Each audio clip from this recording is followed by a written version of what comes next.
We're good now. I should probably mute that.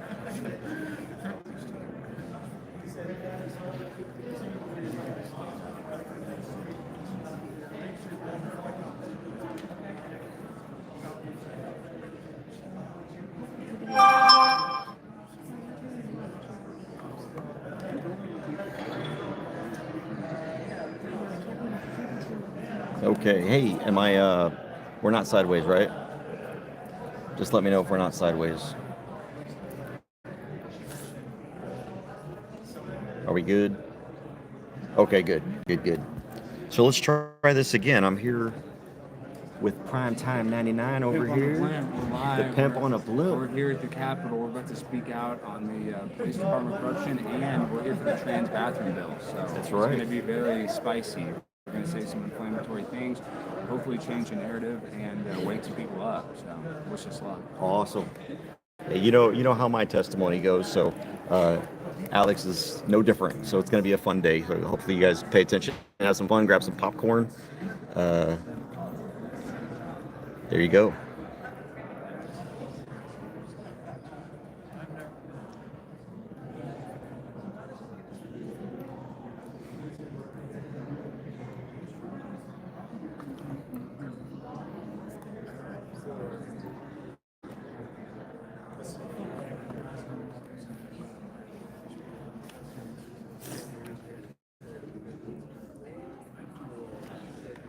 Should get started any minute now. The hearing is supposed to start at 9.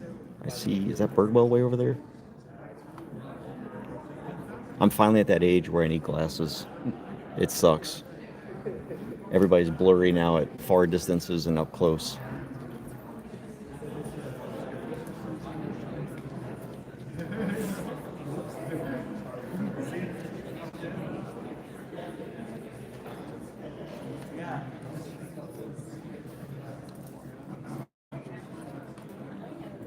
All right, so we're here for two bills today. The SB7, which is to keep men in women's spaces. Why is it always men trying to get into women's spaces? Why don't women ever try to get into my space? I'm all good with that. That's what I'm saying. Yeah, I mean, what the heck? So, anyway, that's SB7. So we're here to testify in favor of that by Senator Mays Middleton. And then there's SB14, which would make it more difficult to hold bad cops accountable by hiding their records, including disciplinary records. It creates a secret file, more secret than the ones they already have to hide bad cops. But, the problem is that bill hurts good cops because it protects bad cops. So, the only people you're going to hear today testifying, if they've got a uniform on and they're testifying in favor of SB14, you'll know exactly what a bad cop looks like because they're going to testify for it. No good cop should be afraid of their disciplinary records getting out. Only bad cops. So that's what we're here to testify against SB14. I'm excited. I'm ready to get up there. Do it. We can sit at that one table. We'll be sitting at this table back here on the back side. Yeah, right here at the end.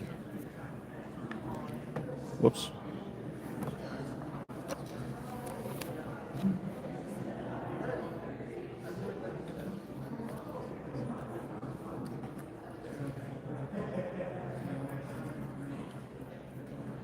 Yep, that's exactly one of the things I'm going to be talking about today is Article 1, Section 2. That says all political power is inherent in the people, and all free governments are founded on their authority and instituted for their benefit, not the benefit of government agents. We, the people. That's who government is instituted for. But the law enforcement lobbies, okay, so Brian Hughes just showed up, so we should be starting here any minute. If we can get a quorum. All the Democrats ran to Chicago. They identify more with Chicago than they do with Texas.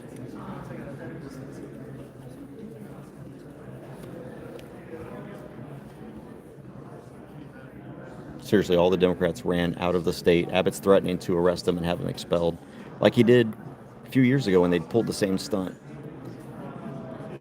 They whine about threats to democracy, yet they run away from the democratic system and make sure that democracy can't continue by undermining it and running away, so there's no quorum.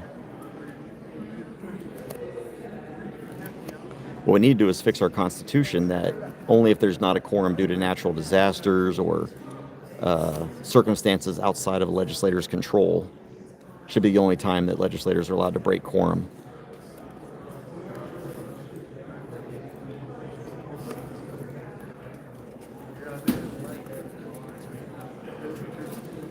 I don't want to hear another Democrat talk about a threat to democracy ever again in Texas.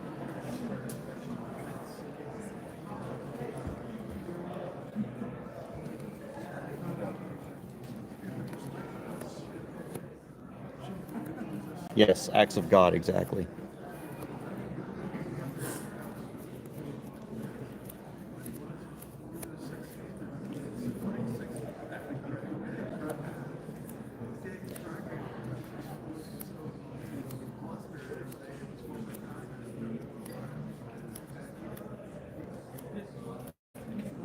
Yeah, Colorado seems to be a lost cause lately. I feel sorry for people in Colorado.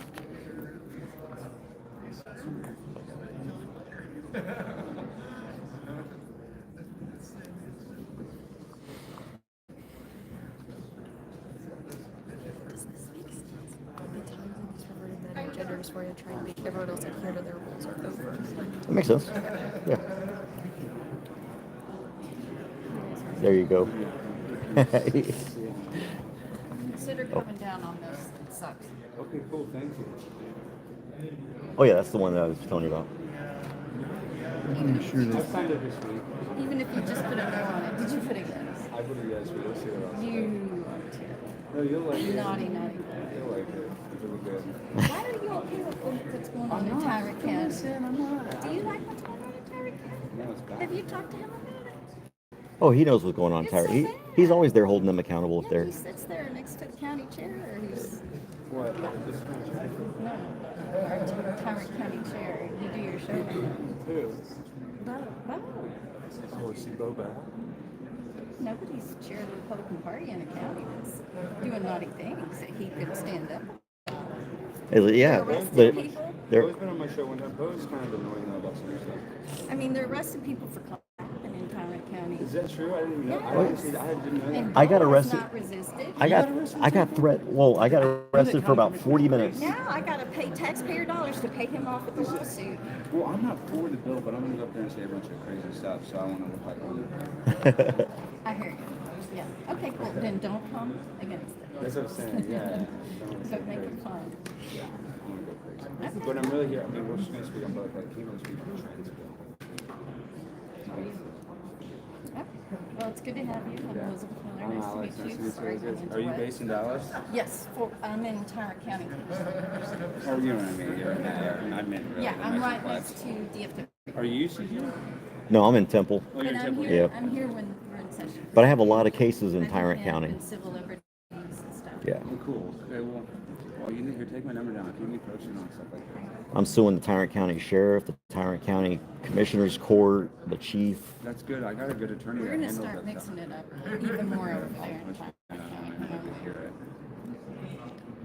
1, 2, 3, 4, 5. Okay, I think we have a quorum. Numbers in there. 1, 2. I see Tan. Don't share it. I see Birdwell, Hughes. Just call it legal advice and I can't. Okay, are you an attorney? Yeah. Okay, cool. Oh, so you see, my attorney said, dude, I won 2 cases and I sued. This is the problem. So I went all the way to federal court, had the court case. She was there. I had 6 jurors. 5 of them didn't even know what the Constitution of the United States of America is. That's how they pick jurors. I know. I'm saying they don't understand what the First Amendment is. Yeah. They don't like. It was just over their head. They don't understand. Judges don't understand it. Like they admitted that they kicked me out, and I didn't say. We are trying people for doing so much less than you have done. Yeah. Ever. Well, that's Trying this them in is the criminal problem though. My attorneys, they thought it'd be a good idea because the opposing counsel was like, they played like 6 of my wildest videos, and my attorney's like, well, let's show them the wild videos because the one that got kicked out of wasn't being wild, but it totally screwed up the jury. They're like, oh, this guy's insane. He's just another. Yeah, and then they're like, oh, it's fine that it kicked him out. Even though the reason that I was there when I got kicked out, I was just reading about how Clay Jenkins got arrested for being a candidate. So it just sucks because I'm telling you, indict a jury of people that knew what the Constitution of America was, it would have been totally different. They literally they have no idea what they don't know. First Amendment, Sixth Amendment, Second Amendment. They don't know. You have to come to tax. Did he? You're not allowed to insult them. I know that's what they. Free speech. Well, you're not allowed to tell. They're arresting people for violating speech. Yeah. You're not allowed to tell the sheriff to read the fucking law. Supreme Court disagrees. I know, but I'm telling you, you go all the way to federal court, spend thousands of dollars, and then 6 jurors. No, I'm an old trial lawyer. I I'm know. familiar with the They're problem. just sitting there like Yeah. Constitution. You have work to do. I know. You do too. We all do. I had a client got charged with felony obstruction because he held a sign outside a courthouse that called the county judge a neo-Nazi meal. And they gave him contempt or disturbing the peace. Obstruction retaliation. Felony reception. But now they dismissed it after they found him guilty on an assault on a peace officer. You know what that assault was? Yeah, they've done that. They tried to do that to me. They said that they're going to charge me when they've been kicking me out. They said that, like, a guy got hurt. They tried to charge me with something. My client just went, well, their argument, and let's just accept it as true, that he just went limp. Yeah. And when he went limp, the officer tried to hold on to him, and it hurt his back. Yeah, that's what happened. And they tried to say that's felony assault on a peace officer, and they convicted him, a jury. Even though you can see in the video, and we showed him, he didn't go limp. Their feet got out. They're trying to get 5 people through a door. What was his punishment? Well, he ended up getting 7 years probation. Well, 10 years, but 7 years probated. Yes.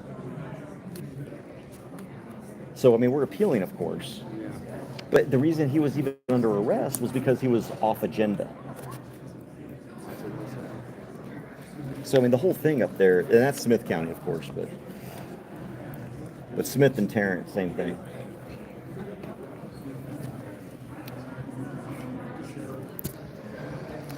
All right, guys, we're just waiting for the hearing to start. I don't know if they're waiting for a quorum to get here. Let me see how many members, because I see 1, 2, 3, 4, 5, I think 6, and I think that's a quorum. Let me see how many are on this committee.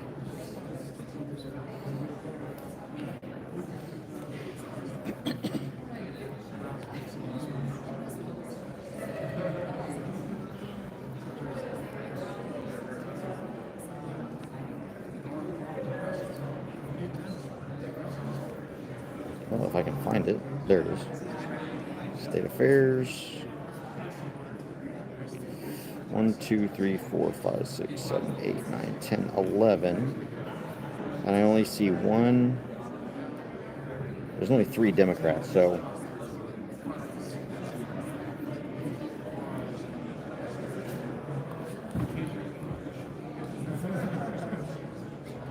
I see 7 members. There's Angela Paxton. 2, 3, 4, 5, 6, 7, 8. So yeah, I think we've got a quorum.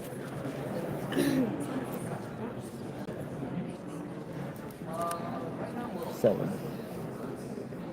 That might be a staffer.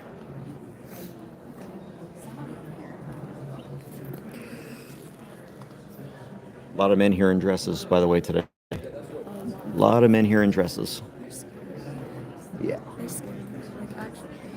I can imagine. Especially being a woman and having to...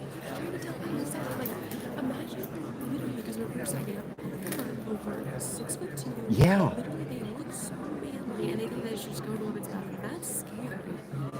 And they're obviously got mental issues. So now you've got a man, 6-foot man dressed as a woman with mental issues in a space where there's no cameras, there's no police presence.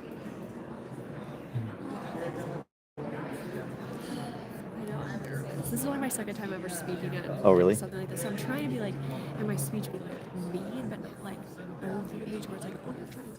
Even though but you can't be transphobic because that's a phobia of something that doesn't exist. Yeah, sure. And I'm all for it. Look, if you want to wear women's clothing, you be you. Wear women's clothing all day long. Just don't expect me to buy into the fantasy that you're a woman.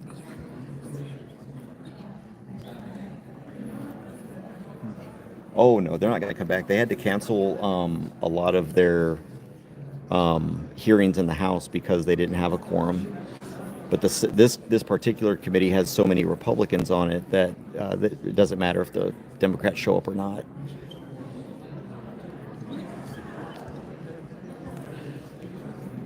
But should they lose their seats? Yes. Will they? No, because the Democrats, they reward bad behavior.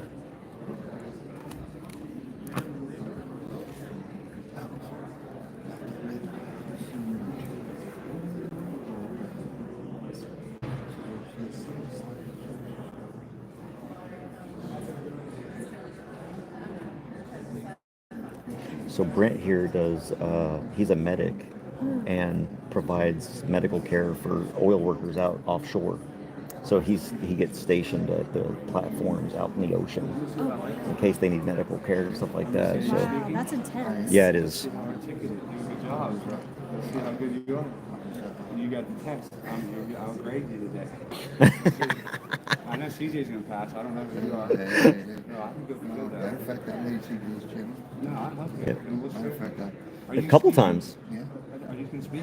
I am. Well, that's what I'm saying. I'll help you share your That's cool. Give me I'm serious. Go in there. Trust me. That's the other thing. CJ, I know he knows.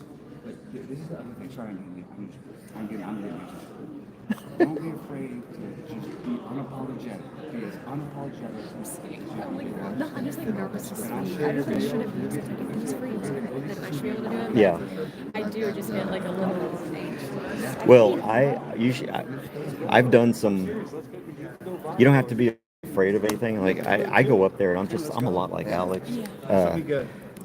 I have to sort of measure my words a little bit, but just being an attorney, because I don't want to lose that. But I'm just as outrageous as he is when I come up here because I'm always making him laugh with some of the weird things that I say. But I'm also very blunt about it, and I'm going to be blunt today about this whole transgender thing.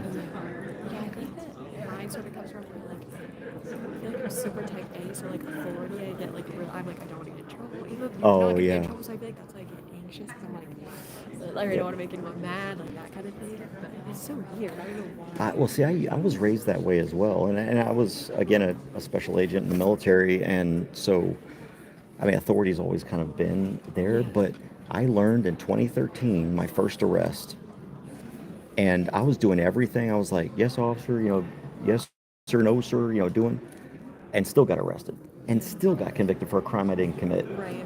which was just carrying a gun, and then the second arrest was here at the Capitol when we were For protesting not wearing a mask. arrests for carrying guns. We had 30 veterans here on Veterans Day to protest the fact that we risked our lives and the Second Amendment is under attack in Texas. After. Got arrested because they're like, you need to leave. I'm like, no, I don't have. You can't make me leave. I have a right to be here. So after that, I was like, yep, that's it. No more. If you respect authority, you get arrested. So if I'm going to get arrested, it's going to be standing up for myself. Yeah, that's a good way So- to look at it. That's a really good way to look at it. And I defend people every day who try to do the right thing by, oh, yes, officer, no, officer, answering questions because they didn't do anything wrong. Tell me this, CJ. So this bill makes where you can't see any sort of a disciplinary Nope. record?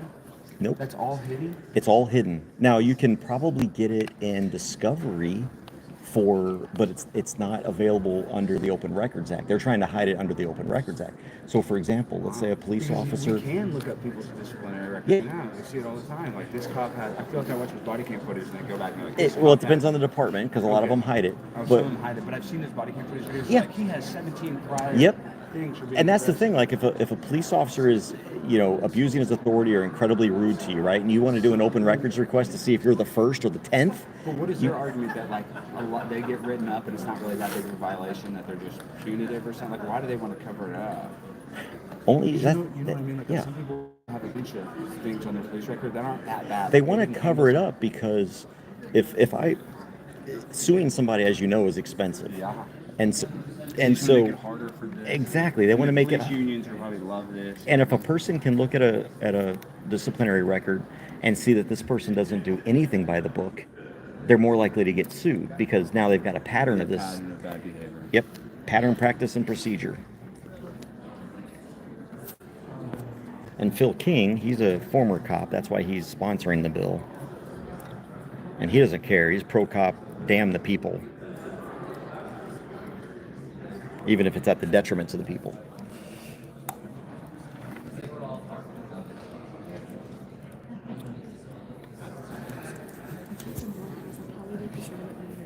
Sure, when you're not a real veteran if you don't think that citizens and civilians should have so-called assault weapons. How do you stand up to a tyrannical government if you don't have weapons that are capable of standing up to a tyrannical government? Derp. Don't call yourself a veteran and then shit on the Second Amendment that you swore an oath to. Now, if you don't think they should have them, but you support their right to have them, that's different. I value your opinion.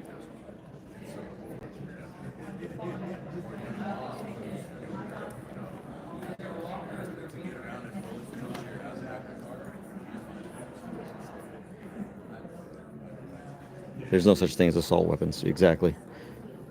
And by the way, I have my assault weapons, so people like you can't come and take them. So-called assault weapons. I'm going to use your terminology just to unconfuse you. Sherwin probably doesn't even know what an assault weapon is. And he calls himself a veteran. You know, there are a lot of veterans who never left the supply room. Just saying.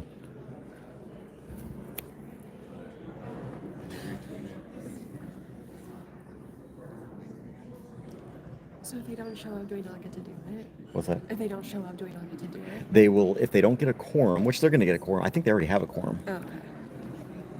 I'm not sure, but if they don't get a quorum, then they can't hold the hearing.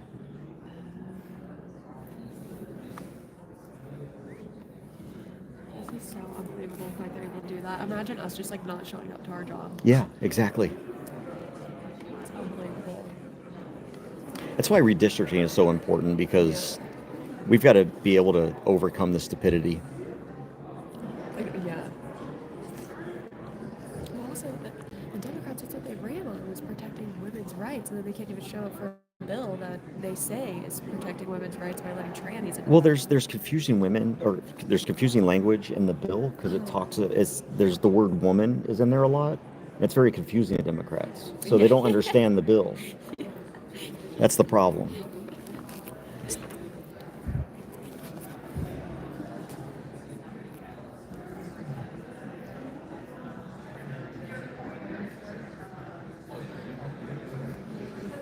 The only reason we're not as tyrannical as we currently are is because the people are armed. The only reason our country hasn't been invaded by hostile forces is not because they're afraid of our military. It's because they're afraid of what's behind our military should the military fail. And that's Texans. That's armed Texans.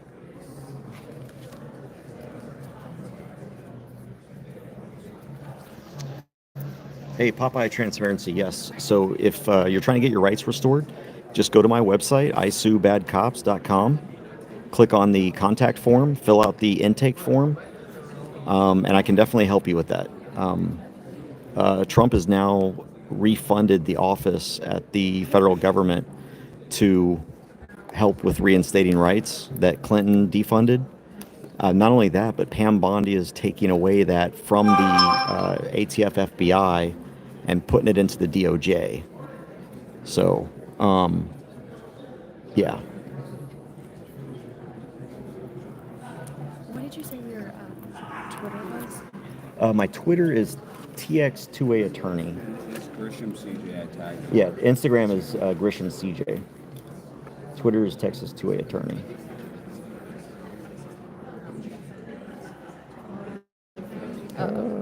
Oh wait, is it T like Texas spelled out? Maybe it is Texas spelled out. Actually, oh no, I'm sorry. It's at CJ Grisham. But it says Texas 2A Attorney. It doesn't have my name. My handle is the... How do you, oh wait, no, it's not that. How do you spell So do your it all last one word, Okay. CJ Grisham. G-R... There it is right Oh, there. there it is. Okay. Yeah. My name on there is Blonde Conservative, but because it started out as like a burner account whenever I worked in corporate America, and then I just never changed it. Gotcha. Yeah, I'll follow back. That way people didn't know like who it was. And then once Alex and I started dating, then people were like, oh, that's Alex's girlfriend and stuff. So now you're Alex's girlfriend. Yeah. You did change it to Alex's girlfriend.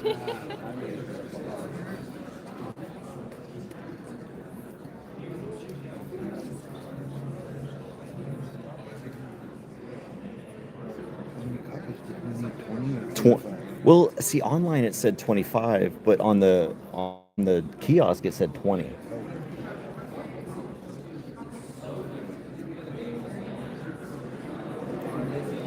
These people don't know what they're doing.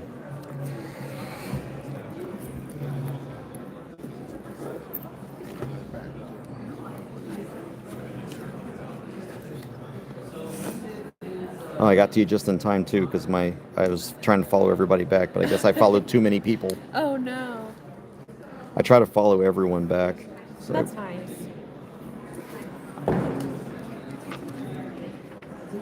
There's a camera.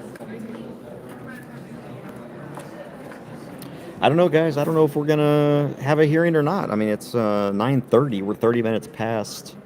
I see all the Republican members seem to be here, so I don't know what's going on.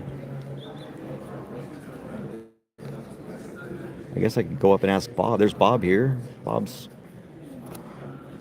coming to the back. No, he's going to sit down. Dang it! I was going to go talk to Bob Hall, Senator Hall.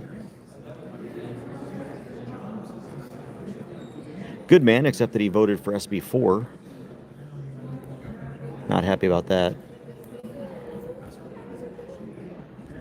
Of course, every Republican voted for SB4.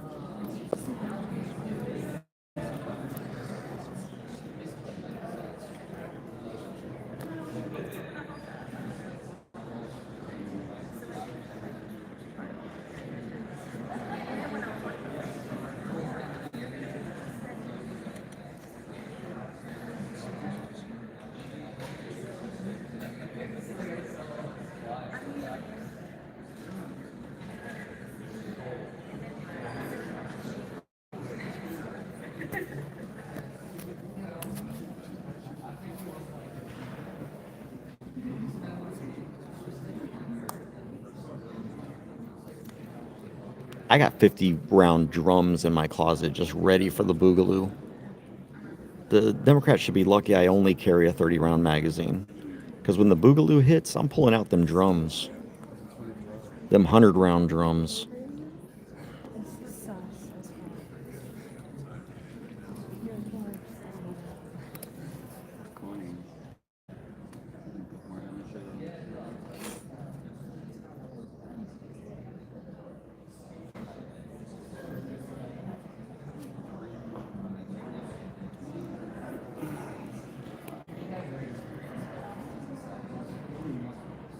The U.S. Navy has semi-automatic weapons because they don't need, and by the way, they also have automatic weapons. Just so you know, how else do they protect their ships from pirates when they're going through the Suez Canal? I mean, you see it all the time. They've got their 50 caliber machine guns up there, so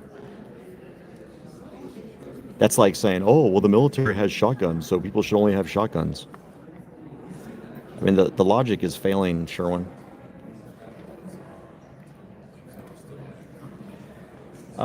Mitten State, I would actually disagree with you. I mean, I was in combat. I never switched over my selector lever from semi to, well, we had 3 round burst. Because after that first round, all the automatic weaponry is good for is suppressive fire. That's it. That's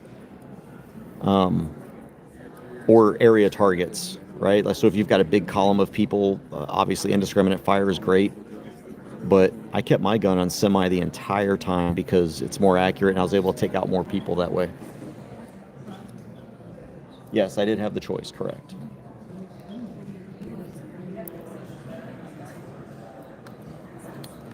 Sherwin is a FUD. He's absolutely a FUD.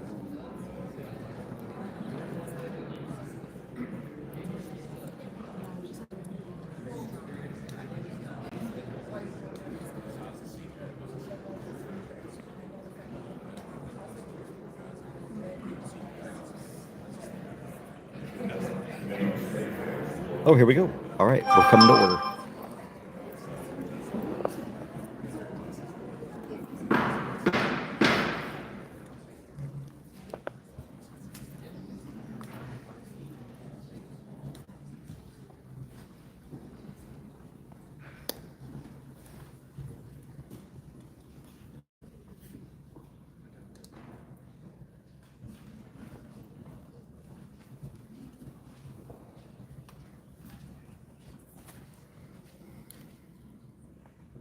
Let's see if we have a quorum.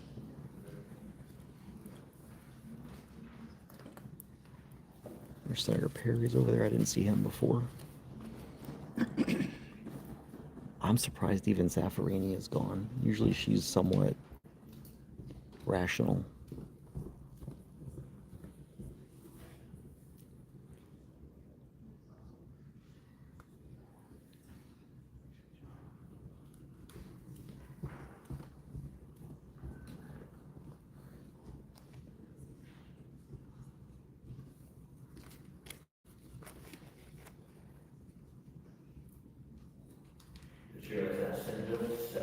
Oh, they are going to do 7. So they're doing the transgender bill first. Mr.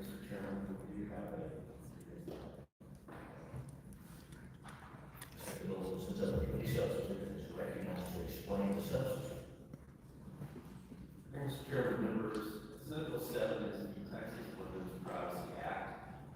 This is common sense. It protects women and children in private spaces like bathrooms, locker rooms, showers, family violence shelters that are dedicated to women.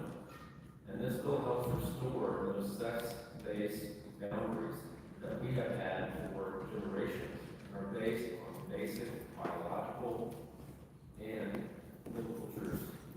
SB7 requires public facilities owned by state agencies or local subdivisions to designate multi-use private spaces by biological sex.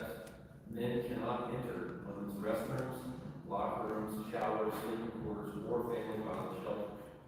In our correctional facilities, inmates must also be housed according to their sex, because this is about safety. The bill allows for single use and family accommodations and makes exceptions for emergencies, children, disabilities, and for law enforcement, but it draws a very bright line. Women and girls should never be forced to surrender their privacy to men pretending to be women. Under SB7, violators face civil penalties, $5,000 for the first violation, $25,000 after that, enforced by citizen complaints and the Attorney General.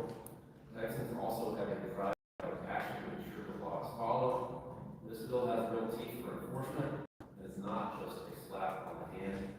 Safety for women and children is common sense. It should not be sacrificed for the left's radical gender ideology. Women should not be forcibly exposed to men in private spaces, period. That yields the questions. Thank you, Senator. Take the floor, will be recognized. Thank you, Mr. Chairman. Thank you, Senator Milton, for the bill and layout. Good work. I do have a few questions. One's pretty simple. Does the bill for either counties or cities that have a violence center, it says that the bill talks about female has children. One female has a 16-year-old daughter, another female's got a 16-year-old son. Does the bill afford counties the discretion to adjust, so even though the moms are not unisex, children are not put in a position where, because I'm wondering, these open bay, I never heard of one, so I'm not sure how to dispose, but that way.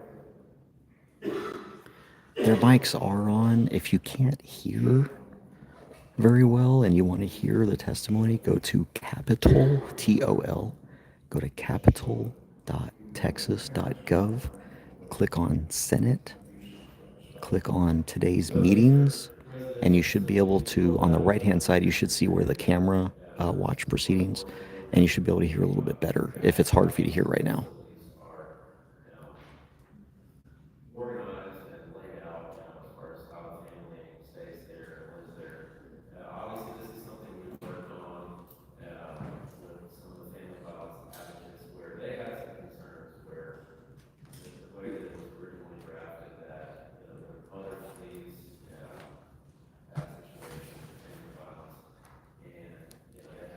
You say you don't like unconstitutional acts by the government, but yet you want to ban assault weapons.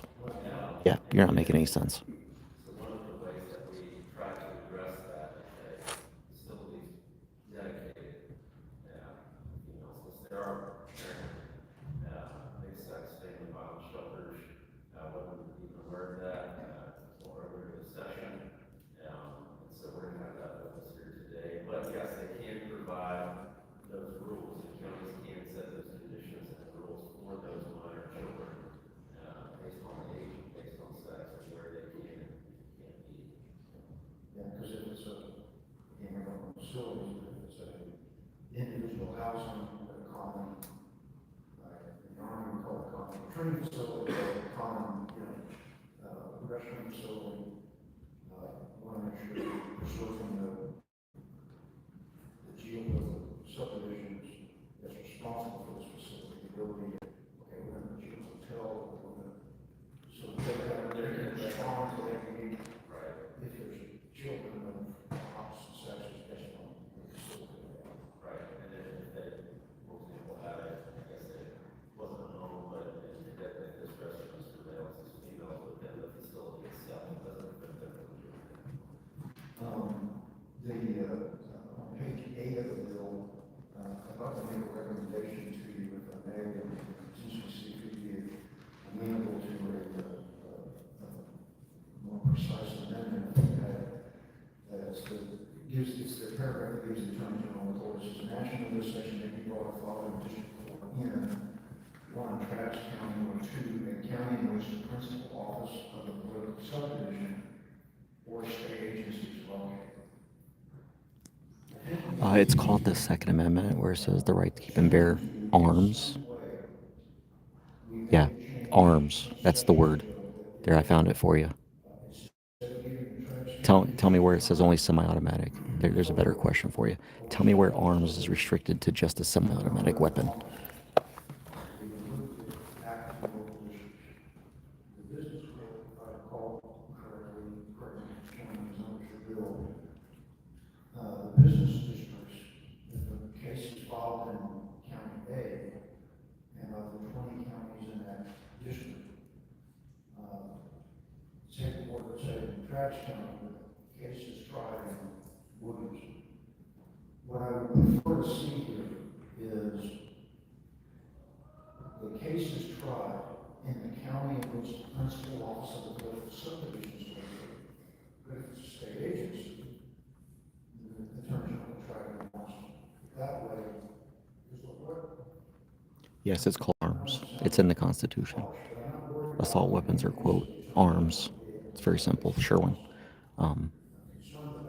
It sounds like you were in the Navy, so there might have been an educational gap for you. But, yeah, even so-called assault weapons are arms. Are they not? Are they not arms? Are you saying that assault weapons are not arms?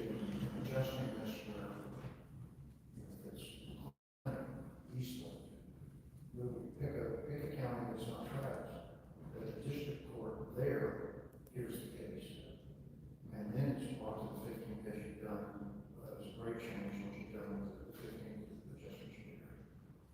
Then for appeal process, it's brought to the 15th for appeal. But I think the trial would be in the local court rather than from Travis the district level. Right, and, under some practice for Code Chapter 15, it's going to be where the events occurred. That's really why that's there, where the principal office, the state agency is located. That's going to be where the violation will occur on this local level, whether that's, school district and Nathan County, right, or Nathan City. That's where that action should be brought. You're correct. I'd be happy to clarify that. Okay. Then we'll vote the bill, but we'll work on the together. Thank you, Chairman. Thank you, so, and that makes perfect sense. So then I'm curious, thinking in, if a state agency is involved, that's Travis County, but otherwise, it's going to be where the registered person, the worship is very good. Thank you, Mr. Chairman. Thank you, Senator Middleton, for the bill. And I wondered if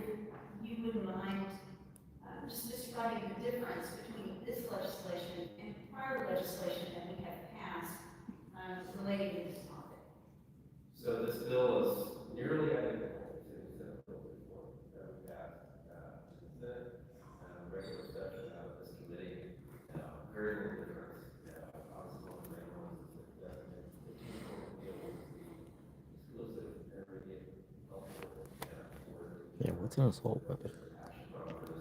But that's basically the main. And the difference between the previous legislation before last session that we've considered in this chamber. I would say that this piece of legislation has more teeth.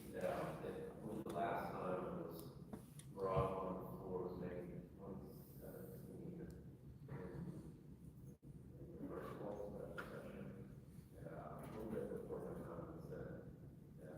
So for those of you just joining us, we're debating Senate Bill 7, which is the Very similar. bill that bans men in women's spaces like bathrooms, locker rooms, etc. But stronger penalties still. Thank you. Thank you, Pastor Senator Burrow. One follow-up from one of you said exclusive of February 35th. Not everyone was here 10 minutes ago, Sherwin. So define assault weapon should be easy to copy and paste.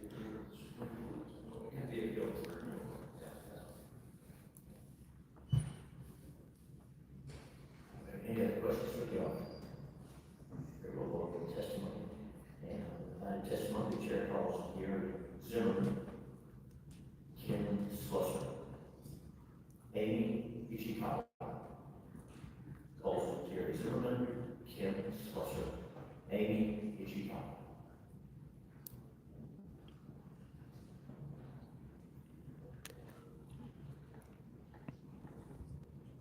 Hey, Sherwin, I'll make it easier for you. Find me in the Constitution your definition of an assault weapon. I'll wait.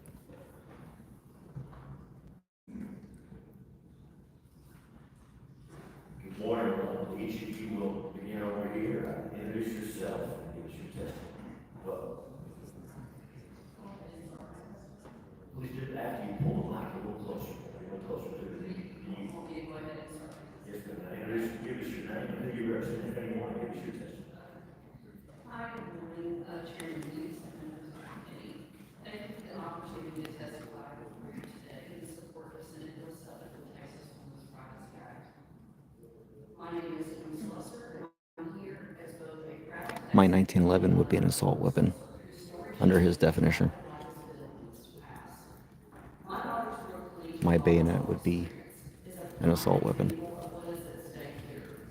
Brooke was forced to share intimate private spaces, including her apartment, hotel rooms, and locker rooms with a biological male teammate who identified as a woman. San Jose State University and the head coach Todd Press never told Brooke that there was a man on the team. She was not asked how she felt, and she certainly was not protected. Instead, she and her teammates were expected to stay silent, conform, and suppress their discomfort for the sake of someone else's inclusion, even when that inclusion violated their privacy, fairness, and dignity. Her experience did not end there. After joining the NCAA lawsuit with Riley Gaines in September of 2000, Where in the Constitution does it say that's an assault weapon? felt targeted, That arbitrary 75 rounds, whatever.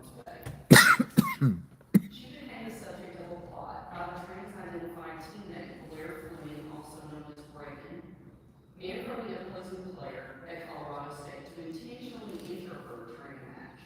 A case serious enough to trigger a formal investigation and eventually a formal Title IX complaint. Brooke's case drew national attention, not just because of the danger involved, but because of what it said about the What fucking weapon shoots 75 rounds per second? That's the stupidest thing I've ever heard, other than an A10. It is women and girls, our daughters, who pay the price. They lose not only their right to safe play, but to basic privacy, dignity, and fairness. Now I know you have no idea what you're talking about. 75 rounds per second? Get the fuck out of here. Not one interrupted by fear, confusion, and injustice. It was ruined by having a man on her team and in her spaces. It ruined her college athletic experience and all of her teammates' experiences. The blast radius. Oh, is he just trolling? Okay, I'll ignore him. One man on a women's team is immeasurable. You miss collateral damage. Senate Bill 7 Yeah, sure. When who's carrying around a Fairlinks is about setting clear, fair rules that besides a warship? women and girls' safety should never be negotiable. This bill provides necessary correction and a clear message that Texas stands with protecting their right to private space, to compete fairly, and to live without fear of having their boundaries crossed. I urge you to pass Senate Bill 7, not just as a mother, but as an advocate for every young woman too afraid to speak out.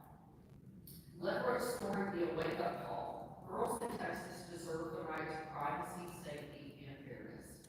Women and girls are counting on this bill to pass. Please don't let what happened to my daughter. And by the way, it's phalanx, F-A-L, not fair links, F-A-L-I-N-K-S. Thank you for your testimony. So you don't want to know whether you do all that. You don't want to see the others. You don't want It's actually phalanx, like P-H. Thank you so much. Thank you for your testimony. As a matter of fact, let me just be completely accurate. I think it's P-H-A-L-A-N-X. The phalanx. Not a fair links. Oh my gosh. Thank you very much for giving me this opportunity to speak with you. My name is Amy Chikawa. I'm an ambassador for independent women and the founder of Women's Women. This is a support group for incarcerated Thank you. women in California and throughout the nation. I can't look things up because I'm on my phone. I served nearly 5 years in the Central California Women's Facility, which at the time was the largest women's prison in the country. During that time, I personally experienced how vital it is to have single-sex spaces for safety, privacy, and rehabilitation for incarcerated women. When California passed Senate Bill 132, the so-called Transgender Respect Agency and Dignity Act, in 2020, it allowed any inmate who was trans-identified to transfer into the prison of their said or selected gender identity. At which point, a lot of And by the way, the phalanx doesn't shoot 75 rounds per second. It's 750. Oh, and also you can't bear a phalanx. Okay, you can't carry it. Only a ship can carry it. receiving hormone replacement therapy. So at that point, I started to receive a lot of emails, phone calls, regular mail from women I met. That's because you're an idiot. Who were crying out for help, and their whole world has been turned upside down. Women in prison already live in conditions where privacy is almost non-existent. Now they're being forced to share small, overcrowded spaces with men, including those with violent criminal histories with no intention of transitioning. These are not hypothetical concerns. I'm in contact with women from California to New York, and this is really happening. I personally know of a person who was isolated in sex prison for assaulting other men, who was directly in a women's child situation in the South of Senate for women.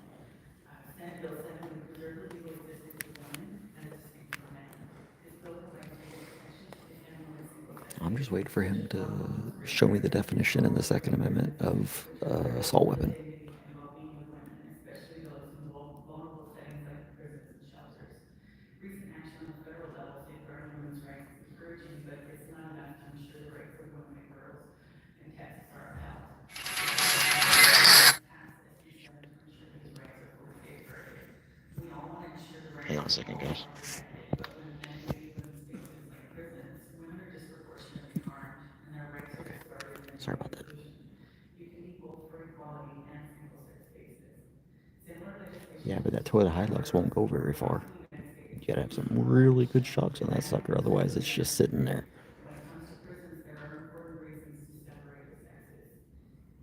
This issue is deeply personal for me. I know what it's like to live in a cell where privacy is luxury and safety is a constant concern. I know the fear of being unable to escape, of not being listened to when you ask for help, and I also know the importance of standing up for those who cannot stand up for themselves. I urge the community to please pass SB7 to protect women's rights and help restore fairness, safety, and dignity in spaces where women are most vulnerable. Thank you. Thank you for your testimony. Welcome, Nate Burgess, and young lady, you got your real close. Introduce yourself, go ahead. My name is Gary Zimmerman from a previous state senate state affairs committee. You know that 7 of the members on this committee are the senators for many of my family members. I am here representing myself and my family members who are as many as 80 different voters in 7 of these senate districts.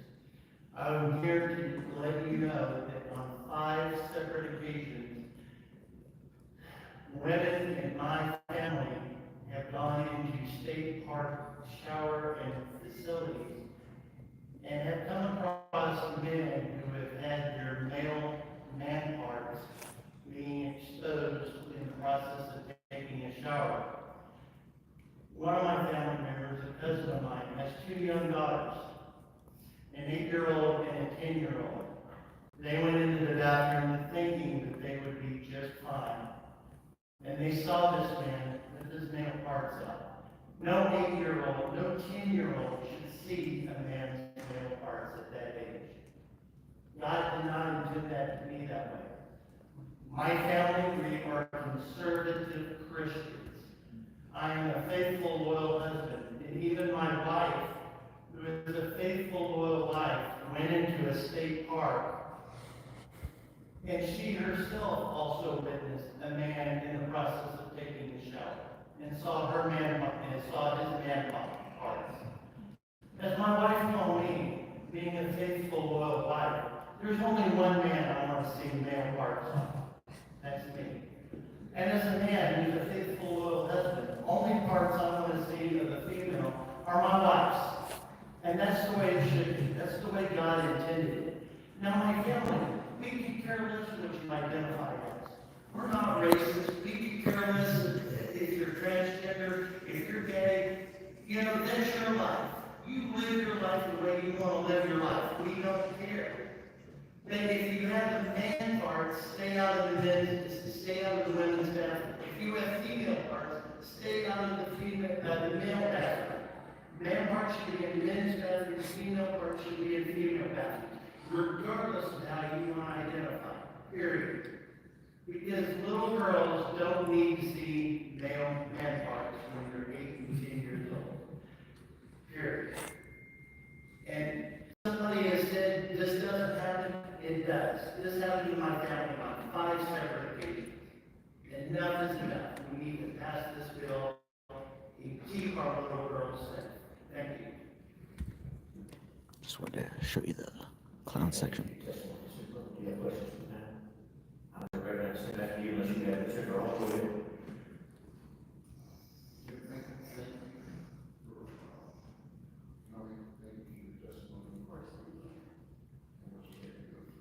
What's the status today in San Jose? They still doing The this? status today is there is a federal investigation right now with the Department of Education at San Jose. They're just like they did with UPenn recently. Also, Brooke is in a lawsuit with Icons to not only with Roger Gaines, but with her own lawsuit with them, Brooks Lesser versus the Mountain West Conference, San Jose State University, and 3 staff at the university. And of course, being, 4 cases, they take many years to go through. So that's kind of where we are right now. Are you seeing any changes in the schools as a lawsuit that have all? Yes, actually, as a matter of fact, there was one that the other day, it's a smaller college with a fencing, that ended up with a girl that was protesting against fencing against a man.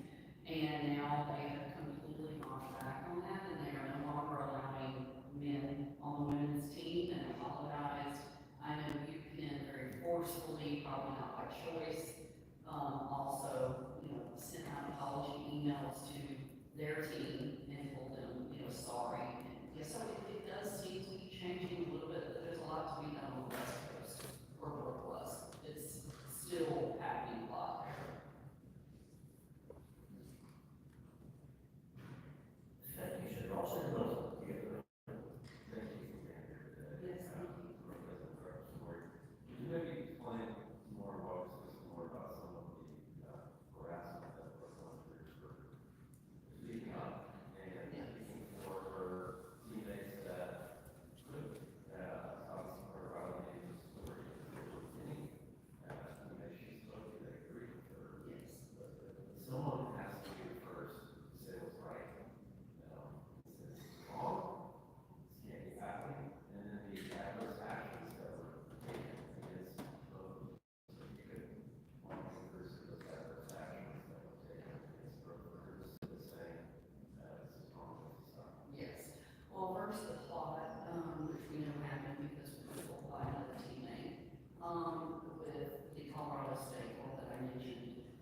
her growth during a game. And then she was getting harassed on campus quite a bit. One specific incident, girls were in the elevator for her apartment building, and as they were getting down, they said, "Oh, that's work slush, so we should have ripped her hair out while we had a chance." She had comments like that on campus, and again, this is in California, so, and this university itself is an extremely hostile environment for her. And, she got cussed at and yelled at on campus, and of course, all of the social media, on every end in social media. And, just recently, she decided she needed a fresh start and moved. She's no longer in Texas or California. We just moved her, and she just needed a fresh start, and seems to be getting on the right track. But yes, there was a lot of harassment, and she ended up withdrawing from San Jose State.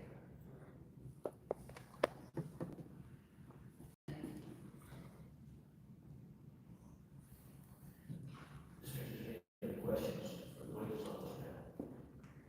Plus, I want to certainly thank you each for being here, for your excuse, thank you for testimony. We'll now open public testimony. We have over 100 witnesses registered to testify. We'll hear from everyone.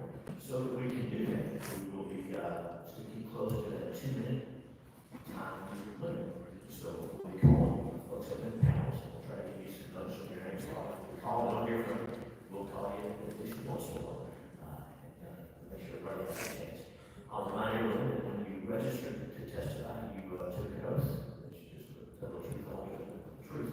And for your testimony, you will sit close to those documents. So, the chair calls Marshall Davis, Hayden Cohen, Hannah Winnet, Ash Hall, Mary Elizabeth Castle. Call Marshall Davis, Hayden Cohen, Hannah Winnet, Ash Hall, Mary Elizabeth Castle. If I can ask somebody down, don't break your neck, we'll get some of that, they don't have this one.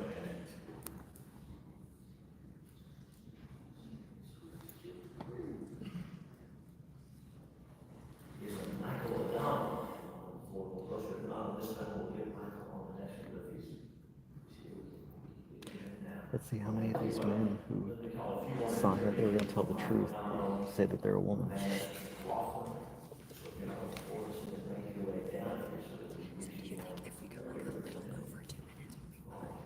Yeah, they'll usually, if it sounds like you're closing up, they'll usually, but sometimes they're like, that's 2 minutes, thank you, I'll cut you off.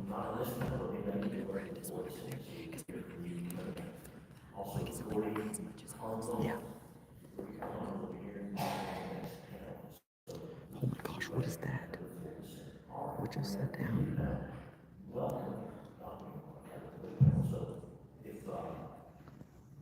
my gosh, what is that?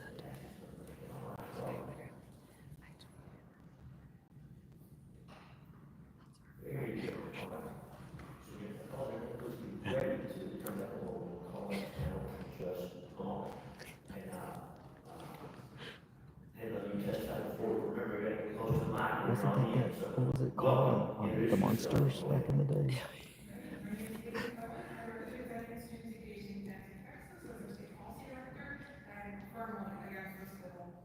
Let me be clear, this bill will harm trans students. Now hypothetically, right now, we all harm as student council. Students are already under attack for being who they are, for students facing harassment in hallways, in classrooms, and intentional attacks by this legislature. This law will make schools feel even more unsafe. I know what that's like. I've been in those schools. Now this bill will turn our basic needs to use the restroom into a legally punishable act. It gives students and staff permission to report us, and it gives the state power to penalize our schools for affirming who we are. I'm gonna be honest, most normal people don't question it when a trans person walks into the bathroom. Nobody should be spending this much Most normal time people aren't thinking trans. about trans people and where they're taking the piss, because it's creepy and weird. You are creepy and weird for doing this. Let's get some cold facts straight. This isn't about privacy, it's not about Put this protecting over women, because it sure is not about protecting trans women. It's about punishment, it's about trans people's pawns to score political points. This bill tells us we're not welcome in those basic spaces like a restroom, please don't use this law to try and erase us, because we sure as hell vote no on SB37, please. Rest of the That's your testimony. Welcome, introduce yourself, go ahead. Members of the Senate Committee on State Affairs, my name is Marshall Davis. I am a 72-year transgender parent with a trans son. Thank you for allowing me to speak before you today. I'm against SB7 and here's why. Let's talk technology. I have over 220 patents and was recognized by HR 2476 for my achievements in the security industry. When I was asked to relocate to Austin 12 years ago, I researched Austin as to how suitable it is for a trans person and my family. My research was favorable, and I relocated here to head the intellectual property department at a local tech company. If I was asked to relocate to Texas today, I would conclude it is not suitable for me and getting worse. How easy do you think it will be for companies like Apple, Facebook, Google, and even Tesla to attract trans talent to their family members? If SB7 is passed, tech companies will be at a disadvantage, negatively affecting Texas' economy. Trans people have made many contributions to the benefit of their employers and society. Did you know that the cell phone would not have been possible without the invention of Lynn Conway of IBM, a trans person? That access control meter that you used to gain access into this very building embodies 3 of my patents. If I never relocated to Austin for work, it is likely that your access control system would be less secure. I can go on enumerating trans advantages, but time doesn't permit.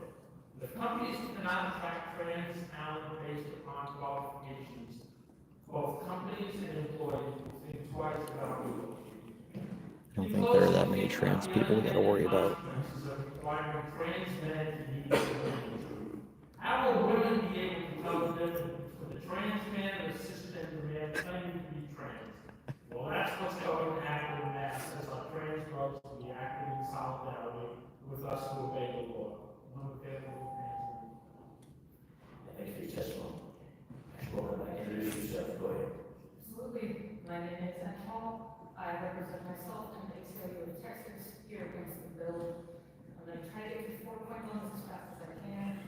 First one being that there's some really problematic provisions here around shelters and prisons.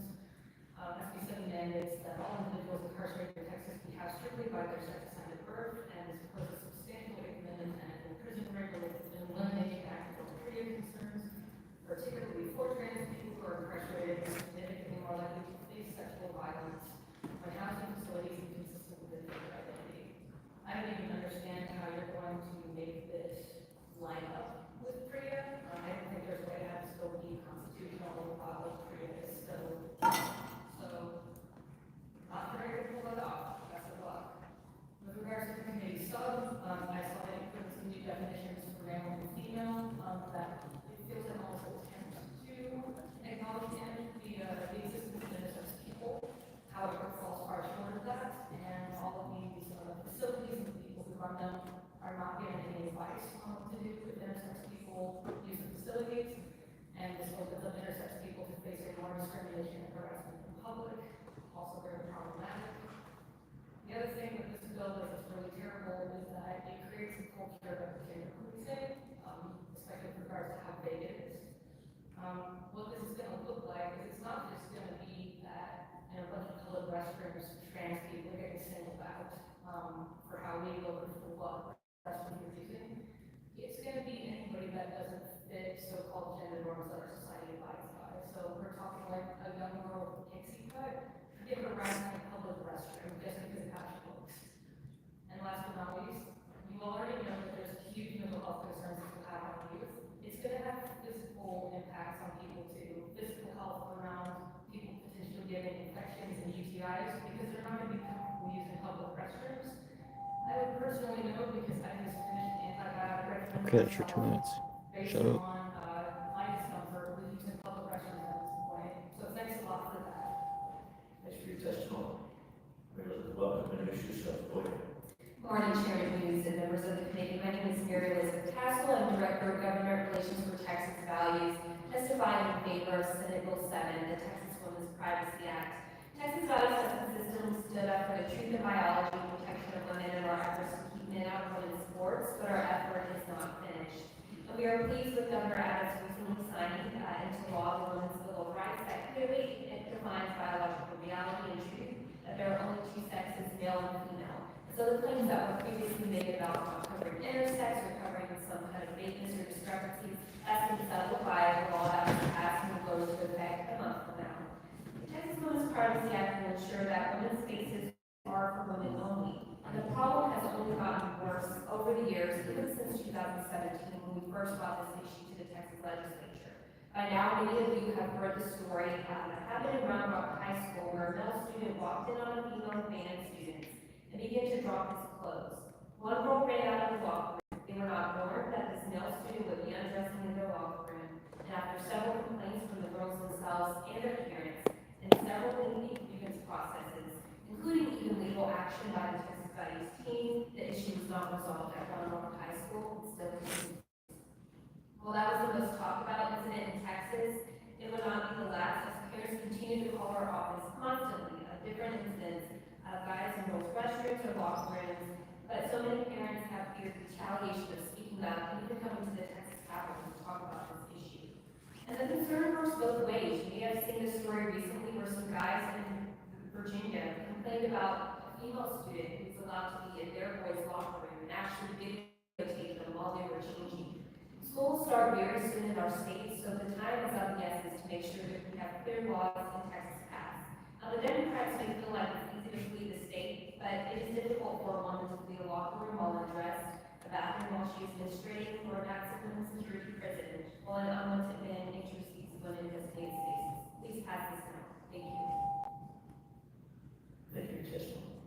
And welcome back, member on the get close to the microphone. Introduce yourself a little bit. As I remain welcome to speak on behalf of myself, I am a woman in this right now. It's not a choice. This bill is transphobic with no basis in fact and reality. It tries to create a false narrative based only on fear and hate of transgender people. This bill tries to define sex by biological means, but there's many ways to term it. This shows the difficulty the authors of this bill have in defining sex. Chromosomes, sex organs, and endogenous profiles often not fit traditional boxes. It's well documented many people have ambiguous sex organs. Many people don't have XX, XY chromosomes. What about intersex people? What about babies that can't be assigned sex at birth? So rare. All this proves that defining sex is not as simple as we are led to believe. This bill creates a narrative based on fear. In less than a 2-year period, died for 1,743 sexual assaults. None of them were from transgender women. There were 5 cities in the study with similar findings. Where's the proof that patent bills make women safer?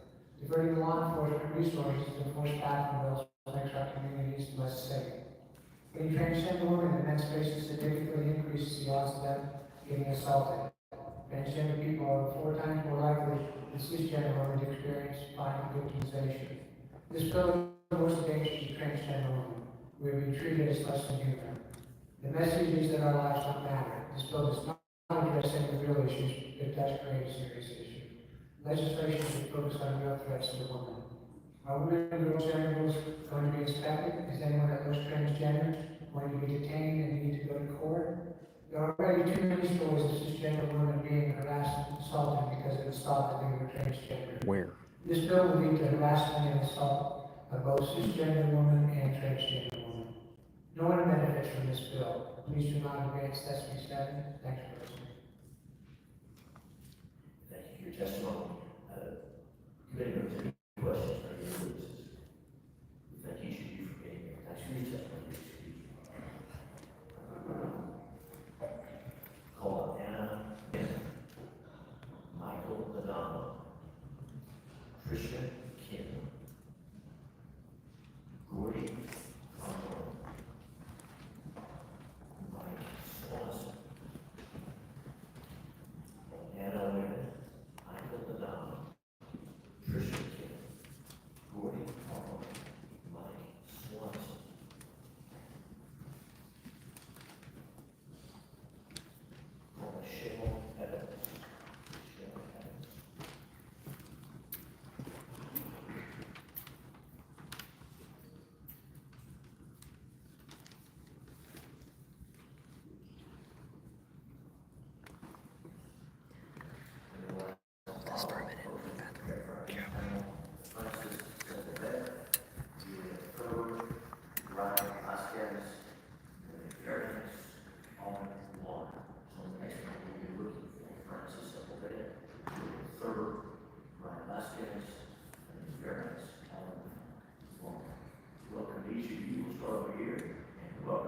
introduce yourself and give us your testimony. Good morning, my name is Michelle Evans. I'm the chairman of the Williamson County Republican Party, speaking today in support of SB7. In 2021, at a high school in the suburbs of Austin, several teenage girls who were dressing out for band practice were confronted with a disturbing situation. A teenage boy who identified as gender fluid was in a female changing area again. When one student reported this to her parents and the family confronted the school administrators, the females were given the option of changing at home or in college tents. Deference was given to the district, by the district, to the male and his identity. In 2023, a male in his 40s who recently had decided to identify as a woman felt entitled to use a women's restroom here in the Capitol. After women spoke out about the incident, they were treated like criminals. Recently, a post-op in a trans-identified male was housed with women in a federal prison in Texas. Subsequently, an incarcerated female was treated for catastrophic injuries after being penetrated with a pencil. The passage of H. 229 is a significant step toward acknowledging what humans have known for millennia. But men who adopt a false identity do not care about statutory definitions. Further, they and their neighbors ignore the fact that males make up the overwhelming majority of perpetrators of violence, sexual or otherwise, and they ignore that males cannot simply identify how these patterns of aggression. In fact, trans-identified males have been shown to have an even greater tendency towards sexual predation and violence. This is not to say that all of these delusional males are violent, but there's certainly no way for people to know which trans-identified male is a friend and which is a foe. We mustn't treat these males any differently than we would any other male. Women and men are inherently and beautifully different. On the whole, women have distinct physical vulnerabilities as a result of immutable characteristics, and as a society, we have rightfully respected that these distinctions are worthy of equal protections. It is only in recent years that we seem to have lost this respect, and as a result, women have lost their rights to safety, dignity, fairness, privacy, and consent, because men are afraid of other men in men's spaces. That is not women's responsibility. Thanks for your testimony. Welcome, introduce yourself. Go ahead. Good afternoon, my name is Michael O'Donnell, and I'm honored to serve as the first ever Mr. Corpus Bear student to live right here in Travis County. When I accepted this title, I knew it meant more than a snatcher of stage, it meant showing up in joy, in protest, in pride, and in purpose. I'm here from Connecticut, but Texas is my home now, and if you call this state home, you don't stay silent when your neighbors are under attack. Senate Bill 7 doesn't protect people, it punishes them. It punishes transgender youth, it punishes trans adults trying to live with dignity, and it punishes anyone who dares to exist outside of someone else's idea of what gender should look like. Let me tell you what this bill actually does.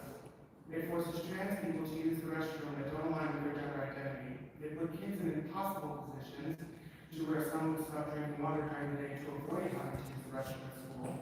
It causes shame, trauma, and fear to people who already face high levels of discrimination. And numbers do not lie. 59% of trans people avoid public restrooms out of fear, 12% have experienced physical harm in them, and 40% of trans adults have attempted suicide, a heartbreaking figure that rises when they're denied dignity and support. This is not about privacy, it's about cruelty, and we've seen this practice before. First about race, then about marriage, now it's about bathrooms. But I'm not here to give you statistics, I'm here because I've sat with Is this the fake Christian talking? I've listened to their stories, their Fake pastor? and I can promise you being trans is not dangerous. What is dangerous is telling someone that their identity is a threat to public safety. Texas is strong enough to be kind, bold enough to be just, and big enough to make room for everyone, even those who make you feel uncomfortable.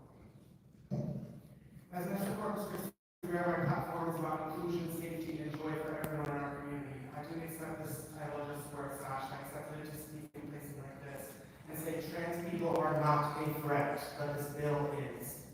Yeah. Do you ever trans text and we see you, we love you, and we will never stop fighting for you? Trans rights are human rights, period. Thank you. Thank you for your testimony. Welcome, introduce yourself. Introduce your testimony. Honorable committee members, thank you for this opportunity to testify.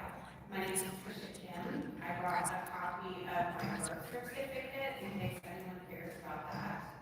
I normally come to the Capitol to advocate for public education. I'm long overdue to advocate for trans Texans. I oppose this bill, which attempts to control embodiment and superimpose male identity. SB7 dictates behavior and rights based on penises, vaginas, bodily activities such as peeing, pooping, parts of being alive as certain as birth and death. My stance on this issue usually centers on the example of a hypothetical trans girl high school soccer player who practices before school, sweats, as athletes do, and needs to shower before moving on to first period math class. She can shower and No one even pretends this bill is about accommodating or understanding or welcoming this hypothetical scholar athlete into enforced genital segregated spaces. You flex your own belonging to the ageless archetypal space that is the male locker room, a famously intimidating space where teamwork and character development might occur, as well as potential ridicule, bullying, and violence. Y'all cannot stand the idea of a trans woman because you have internalized the groupthink of those male spaces, of this space. see, they just want to destroy You can't manhood. handle the strength and vulnerability of a biological male who honors inner experience over fitting in, who would surrender belonging to express an identity. You reveal your worst shameful beliefs about men's true natures in the ways you regard this issue. If that's true, why do women want to be men? Texas solve these challenges on their own without state interference, ignorant paranoid fantasies, and boys club political posturing. Thank you. Thanks for your testimony. Welcome, introduce yourself. Go ahead. Hello, my name is Mike Swanson, and I'm a resident of Barron County. I'm here in opposition to Senate Bill 7. The first thing that I'd like to address is that I am absolutely disgusted with the fact that we still have not provided any meaningful legislation to protect the residents of Kerr County and everyone in Central Texas that have been victimized by the floods. The first 4 items in the governor's decree for the special session were to handle that issue first. We are prioritizing way out of with what is needed for Texas right now. False, we already had those hearings. I'm here in support of every trans Texan, every trans American, and every trans person on this earth. We cannot go on in the year 2025 living in such a way to create such a movement towards Christian theocracy and the means of hatred. This is not the time to be focusing on things that aren't affecting the material changes that are needed for every American and every Texan. Minimum wage needs to be raised so that we can address the cost of living. We need to ensure that all Texans have access to meaningful health care. But here we are, sitting amongst this committee to worry about which rooms of each decide to put ourselves in. I can provide one suggestion about this bill that could make a meaningful change for all Texans. That is to strike everything from the text of this bill and to then exchange it with a criminal penalty to ensure that everyone washes their hands before they brush. Because that would create more meaningful change. At least that would contribute well to the health of Texans. We are focused on the wrong things, senators. We need to be focusing on the things that are actually going to matter at the end of the day. And I hope that you all vote no to stand against this takeover by Governor Abbott. Thanks for your testimony. Welcome, introduce yourself. Go ahead. Good morning, Chairman, Hughes, and senators. My name is Roy Brown. I'm in opposition to SB7. I'm embarrassed to be here. We have bigger priorities to talk about. People die, children die, and we're worrying about where people eat food. I have bigger things to talk about, but I'm going to come here and talk about this. We're not new people. We've been here since as far as BC, all across the globe. We had the Hydra in Asia, we had the UPS in Mexico, we had the Two-Spirit individuals from America. Bless you. We had the Bless you again. girls and brother boys from Samoa. Third time's a charm for blessings. And we exist all over this globe. We don't know this because of colonization and the erasure of our history. We're not related. Yeah, that dead naming bill is unconstitutional. Stop, listen, be fed up. You should understand. Look at the priorities on what needs to happen. If you're seriously concerned about the safety of women, how about getting women in this building like they're here right now? Why not focus on stuff like that? That's a good one, Brandon. Good one. In this capital, by different people, by people who. I had to call 911 to pick up the dead body and file a police report for my insurance company. I can ignore our testimony all you want, what we hear every single time you try to bring this up. The harm has been done just by the bill being filed. People are being assaulted in restrooms because of perceived notion that they might be trans. This bill is supposed to protect women, but it's hurting women now. Women are being assaulted Another by other people. by trans men.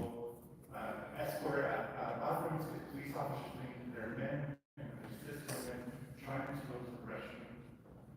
People are being targeted now, and the bill has been passed right. Please vote no. And thanks for your testimony. If there was any questions for our witnesses, we thank each of you for being here.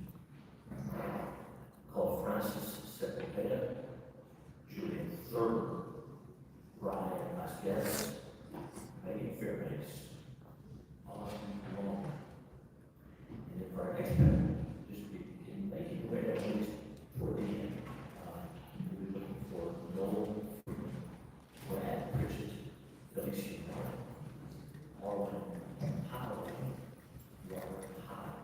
We'll be looking for Noel Freeman, Brad Pritchett, Felix Martin, Marlon Howard, Robert High, and Sean. Thank you for coming in. Welcome. Introduce you got this before. Welcome back. Introduce yourself. Give us your testimony. My name is Alden Muller. I'm a transgender Texan and Vice President of the Texas Transgender Non-Discrimination Scholars. I'm here to speak in opposition to SB7 on behalf of the organization and because of the direct harm it will cause me personally and our community. Growing up, I was the autistic boy in rural Oklahoma. I came out as gay at the age 12. I was bullied, isolated, and I didn't get the support I needed. I dropped out in 10th grade, convinced I didn't belong anywhere. Then I moved to Houston. I began transitioning, I found community, and I found myself. I built a life and started going to college. 8 years and 2 degrees later, and finally in just a few weeks, I graduated with my master's in social work and a 4.0 cumulative GPA. Just as I'm ready to get back to the state, so applying for jobs, I'm realizing how many doors are quietly closing. If SB7 passes, I won't just lose access to a restroom. I'll lose access to a future in the state I worked so hard to build. I'll be forced to use the men's restroom in workplaces that perceive me as a threat, harassment. That was Alex Stein, for those of you just joining us. Prime Time 99, Pimp with a Bloomp. Told me would make me worthy. I earned degrees, I worked hard, I showed up, and every time I do, y'all change the rules again. Every time I speak up, I'm told to be quiet. Every time I try to belong, I'm told my existence is a disruption. If this is what we're calling justice, then justice has forgotten me. Justice has forgotten Texas. You know, I've been through a lot to get here. And the hardest thing I've learned is that there are no villains. There are no people. Not in this room, not in this world. There are only people. Some are hurting, some are afraid, but we're all people. We're all doing the best that the world has taught us. And dehumanizing each other does not work. We have to stop turning each other into enemies and start talking like they're all. We have to see each other as humans and before we judge each other.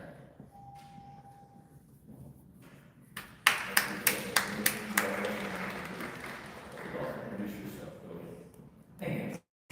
I'm right back against this bill. Circus is back in town, y'all. Not for any common sense reason, not to get funds to the families impacted by the latest. Yeah, the circus is in town.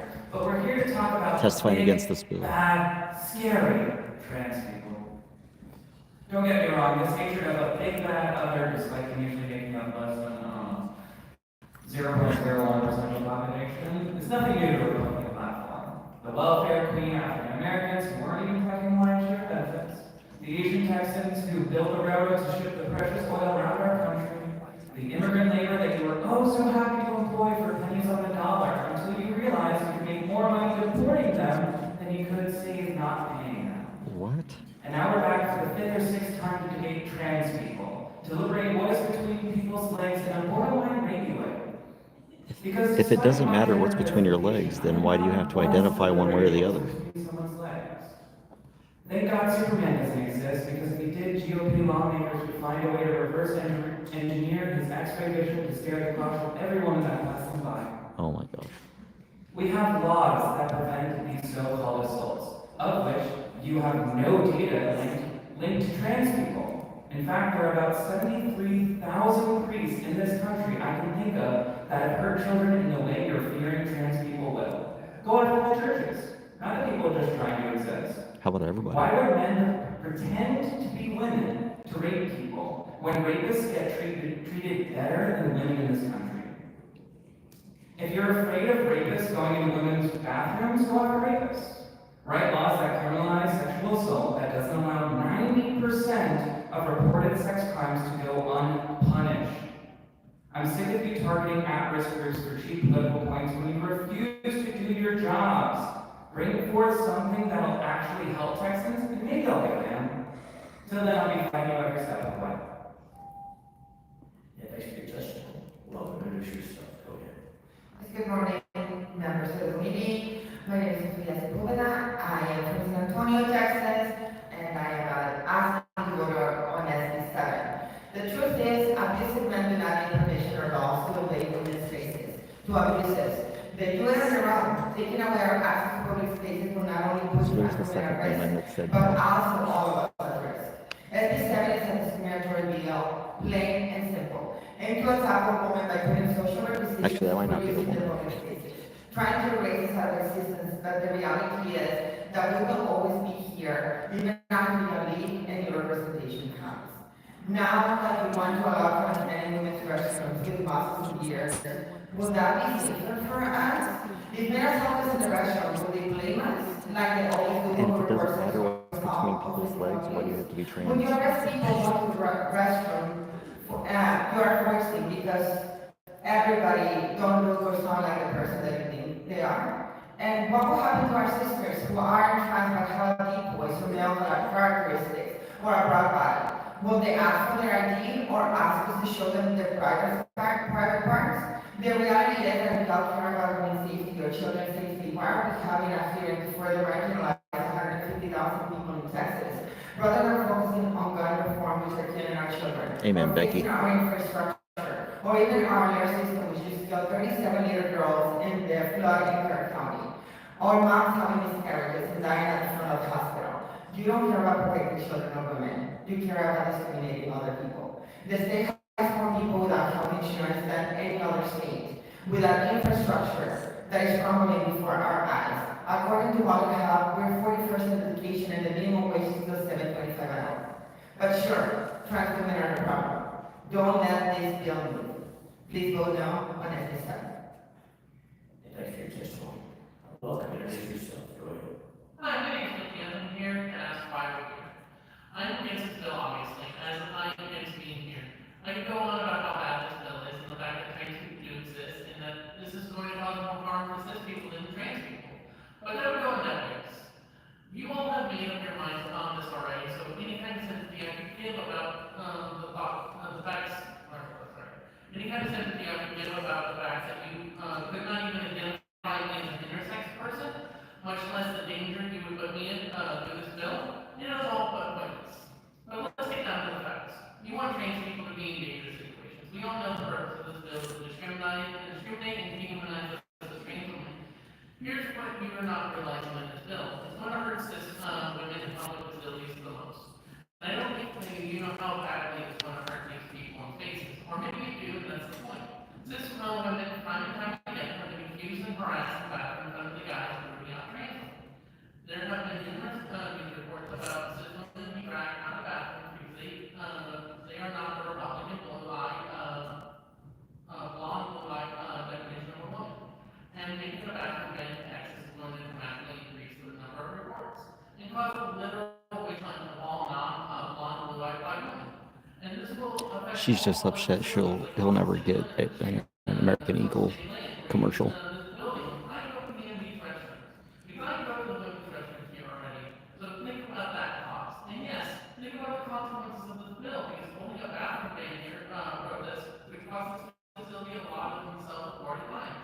And one final note, as a trans intersex person, intersex people exist.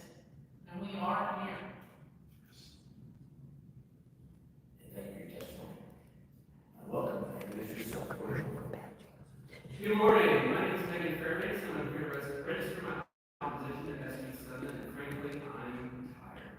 I'm tired of living in the Capitol, I'm tired of being nice and cordial, I'm tired of trying to defend myself, my community, the people that I love, and the state attacked by lawmakers who want to protect us. We have reminded you to trans Texans are your constituents too.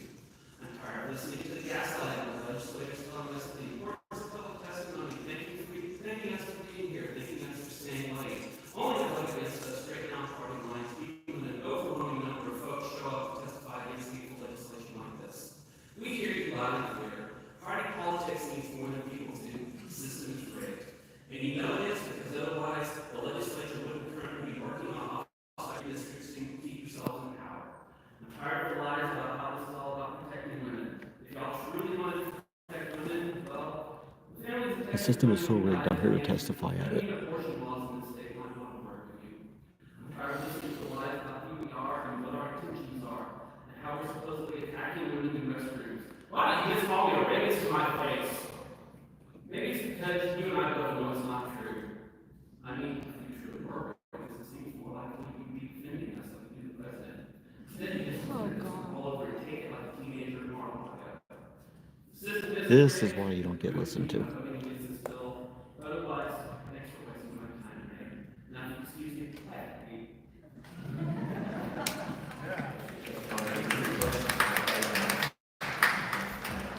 Oh my gosh, give me a break. Called Noel Freeman. Dad Bridges. It's a bunch of men up there. Felicia Martin. Yep, still only one woman. Arwen Highland. Yeah.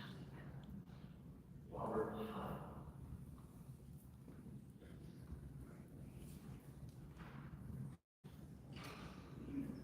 These people are really experimental for Charlotte LeMay, Greg Fowler. There's other than Solana Gomez, Jeremy Sliders, Sarah Beth Noe. All of them that we can make your way down here. Welcome to each of you. That's it, Charlie. You can get close to the mic so we can hear you. Introduce yourself and go ahead. Good morning, my name is Noel Freeman. I'm from Houston. I'm here to testify in opposition to this bill.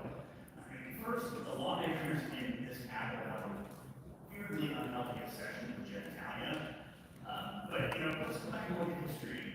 When President He did. Truman decided to integrate Just stormed out. one of the big arguments was, oh no, all the white men are going to get attacked by the black men in the bathrooms and in the locker rooms. Oh gosh.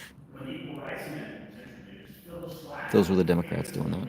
coast to coast, all over the place, screaming, oh no, this is going to lead to women being attacked by men in bathrooms and locker rooms.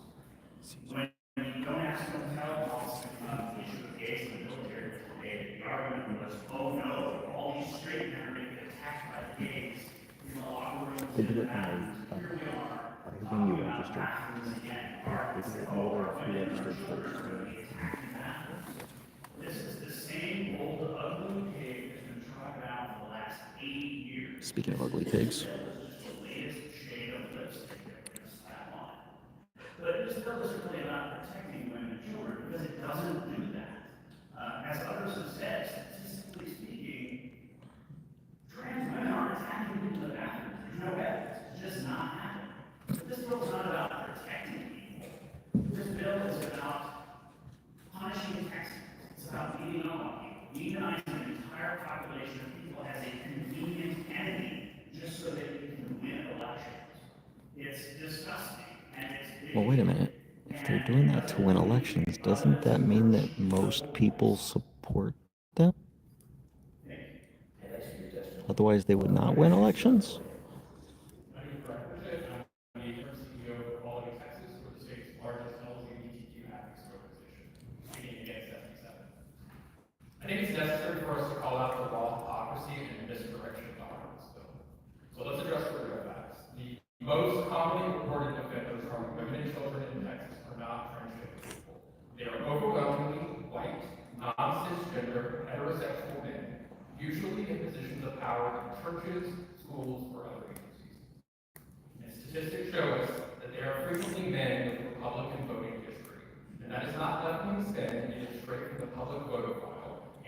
headlines that seem to pop up every other week right now. So any lawmaker who is pretending to trans people, I have bad news for you. The call is coming from inside your house. These bills don't make anyone safer. They scapegoat vulnerable Texans and distract from the uncomfortable reality that predators often move freely in your own circles of influence. Does anyone remember State Representative Brian Slayton? You might want to think about that when you're talking about protecting women, especially in this bill. You want to make women and children safe, the data says start close. Brian Slayton didn't rape anybody. You would eliminate rape in Texas. Where's that promise now? Why are rape clearance rates so low, and why are survivors in the state still being failed at every turn? It's because you're here obsessing over where trans people go to the bathroom. Every time we debate a bathroom bill, you send a message that trans lives are acceptable. Scapegoating and bullying are acceptable, and the real solutions to violence can wait. Texans have seen through this farce in 2017, 2019, 2021, 2023, and again in 2025. It is transparent, it is higher, and it is horrible. It's transparent? Thanks for your testimony. Well, introduce yourself. Go ahead. Hi, my name is Arvin Heileman, and here I represent myself, and here I represent SB7. Okay, so I am the person who said you are trying to protect this better. I grew up here in Texas, and I grew up in locker rooms and in bathrooms with trans people all the time. Let me tell you, I have some horror stories, but they are not from my school. They're from the schools that make trans kids use bathrooms that do not align with their gender identities. They're from the schools that force trans children into hateful environments, where they were bullied and learned to fix themselves. The school I went to was also religious, and while I was there, I learned some things about Jesus. One of the things that sticks with me most is that Jesus told us to care for the least of us first. Trans children and adults face 3.5 times more rates of suicide attempts than the general population. It's called mental illness. The trans children who grow up in accepting environments are more likely to grow into healthy and happy adults. We know how to care for trans people. It is giving them life-saving medical care. It is allowing them to use the bathrooms that align to their gender identity. It is by accepting them and loving them. Please, I want you to do what Jesus said to do, and to care for those of us who need care the most. What is incredibly dangerous is, what is incredibly dangerous, way more than trans people in bathrooms, is other people watching me as I walk into the bathroom, trying to decide if I'm holding it up or not. Trying to decide if my hair is long enough, if my voice is high enough, if my chest is big enough, if my dress is Okay, girly that's it. I'm going to use that line during my testimony. I never Deb, felt unsafe using I'm going to say that. Never. This bill would make me feel incredibly If anybody wants to say that, hit that incredibly unsafe in the bathrooms and locker rooms. hit that donation button. This bill does not protect women and girls. It puts them under a microscope to determine if they are women enough to be. Please protect women and girls. Please vote against this bill. Thank you so much. And thanks for your testimony. Well, introduce yourself. Give us your testimony. Chair and members, my name is Felicia Martin. I'm a mother, a lifelong Texan, and president of the Texas Freedom Network. I'm here today to oppose Senate Bill 7. Let's start with the fear at the heart of this bill. The idea that trans women are a threat to cisgender women in bathrooms. There is zero evidence, none, that trans women are attacking women in public restrooms. Law enforcement agencies across the country, including right here in Texas, have not reported a single case of a trans woman assaulting a cisgender woman in a bathroom. Not one. The myth has been recycled for years, but no facts support it. What is real is that transgender people, especially women, are far more likely to be victims of violence, not perpetrators. Texas, unfortunately, remains the state with the highest number of anti-trans murders in the nation.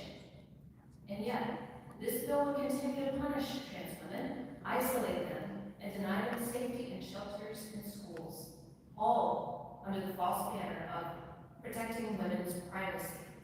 Now let's talk about privacy. If privacy were truly the priority, this body would have spent years invading women's most personal decisions, like whether or not to carry pregnancy. You can't claim to protect women while denying us autonomy. And who will enforce this?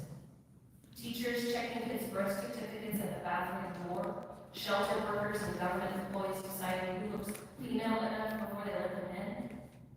see bathroom vigilantes across the state who deputize themselves to be enforcers of the law. You have not thought this through. SB7 is not about safety, it's about fear, and it's about control. And let's be real. Trans people will not disappear because you refuse entry into the bathroom. They will continue to exist like they have for centuries, whether you like it or not. Please vote no. Thanks for your testimony. Welcome, get close to that mic, introduce yourself, and go ahead. Thank you. Good morning. My name is Robert Hyde. I'm here representing myself as a proud Texan, brother, husband, and father. And I have come this morning to speak in opposition to the Senate Bill 7. This bill has a stated goal of protecting women, but it does not protect women from any real threat, and instead does real harm. Trans women are not a threat to cis women. The threat of sexual violence does not come from trans women. It comes from us.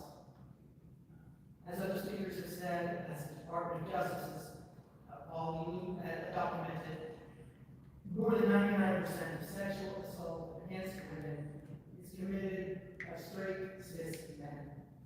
Men like me, men like most of you. As a straight cis man, I find that deeply uncomfortable, but it is the truth.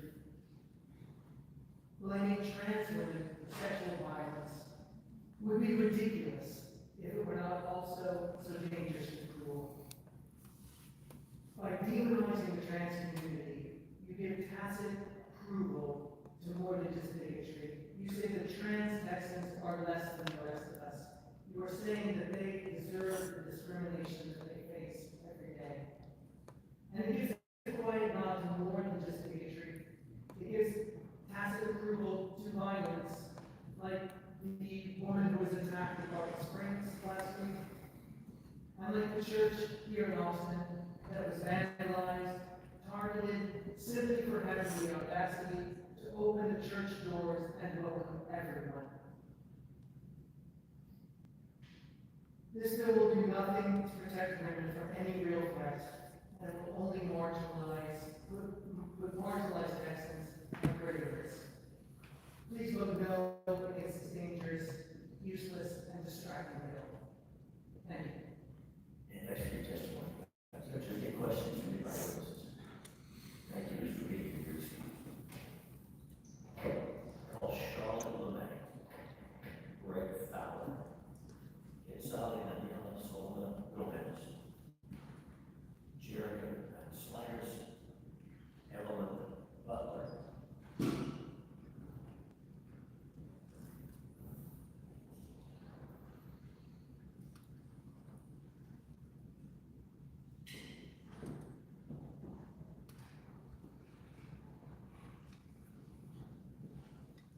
Sarah Beth Nolan,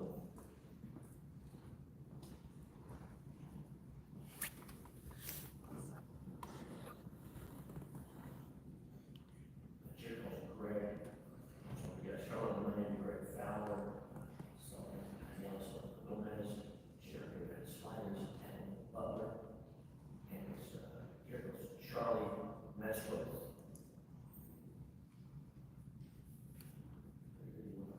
Thank you. And then,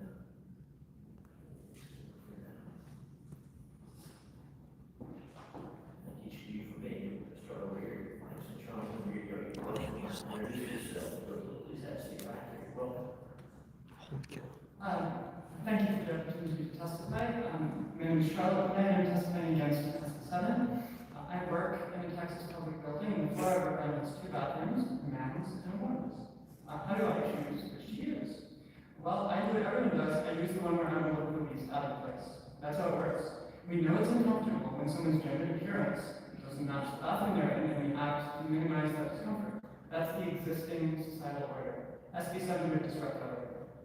So for instance, consider the case very common of a trans man, female, but indistinguishable from a man who's not trans. You see them all the time, they testify against your books. And this bill would force them into the women's bathroom, right? So imagine you, the hardworking Texas legislator, who went to your daughter Martha, you have a daughter Martha in this scenario. You show her a picture of this guy and you tell her, Martha, when this bill passes, be sure to give this guy a warm welcome in the women's bathroom. And she says, I think that's a man. And you say, no, well, not according to the endogenous profile. And she says, I don't really know what an endogenous profile is, but I think that person is in the men's bathroom. So what Martha understands in this scenario is that the social contract dictates the gender appearance, dictates that gender appearance and not birth sex determines bathrooms. A study from the Williams Institute at UCLA in Princess, trans men are more likely to be harassed and questioned in the women's bathroom, and trans women are more likely to be harassed and questioned in the men's bathroom. Obviously. This solves both problems. And others determine our sex except by looking at us. And when challenged, what can we do? We can't produce endogenous profiles on demand.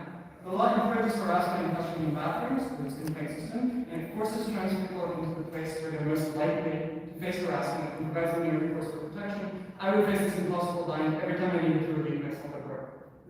Yeah, it never happens, right? Thanks for your testimony.